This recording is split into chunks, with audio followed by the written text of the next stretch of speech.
ക്രൈസ്തവ പെൺകുട്ടിയെ തട്ടിക്കൊണ്ടുപോയി ഇസ്ലാം മതത്തിലേക്ക് നിർബന്ധിത മതപരിവർത്തനം നടത്തി വിവാഹം നടത്തിയ കേസിൽ വിവാഹം അസാധുവാണെന്ന സുപ്രധാന വിധിയുമായി പാക് കോടതി. ക്രൈസ്തവ കുടുംബങ്ങൾക്ക് പ്രതീക്ഷ നൽകുന്ന വിധിയെ വലിയ പ്രതീക്ഷയോടെയാണ് പാക് ക്രൈസ്തവർ സ്വാഗതം ചെയ്തിരിക്കുന്നത്. 2019 17 വയസ്സ് പ്രായമുള്ള റീഹ സലീമിനെ അയൽവാസി തട്ടിക്കൊണ്ടുപോയി നിർബന്ധിത വിവാഹം നടത്തിയ കേസിലാണ് പാകിസ്ഥാനിലെ ക്രൈസ്തവ കുടുംബങ്ങൾക്ക് ഏറെ ആശ്വാസം നൽകുന്ന സുപ്രധാന വിധി പാക് കുടുംബക്കോടതി പുറപ്പെടുവിച്ചത്.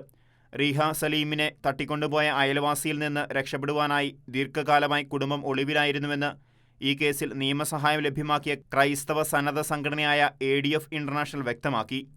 ഈ പ്രശ്നത്തെ തുടർന്ന് പഠനം മുടങ്ങിയ റീഹയ്ക്ക് പഠനം പുനരാരംഭിക്കാനാവുമെന്ന പ്രതീക്ഷയും ADF പങ്കുവച്ചു. ഇസ്ലാം മതത്തിലേക്ക് നിർബന്ധിച്ച് മതം മാറ്റിയതാണെന്ന വാദവും അംഗീകരിച്ച കോടതി സമാനമായ നിരവധി കേസുകളിൽ ഇരയായ പെൺകുട്ടികൾക്കും അവരുടെ കുടുംബങ്ങൾക്കും വലിയ പ്രതീക്ഷ നൽകുന്നു.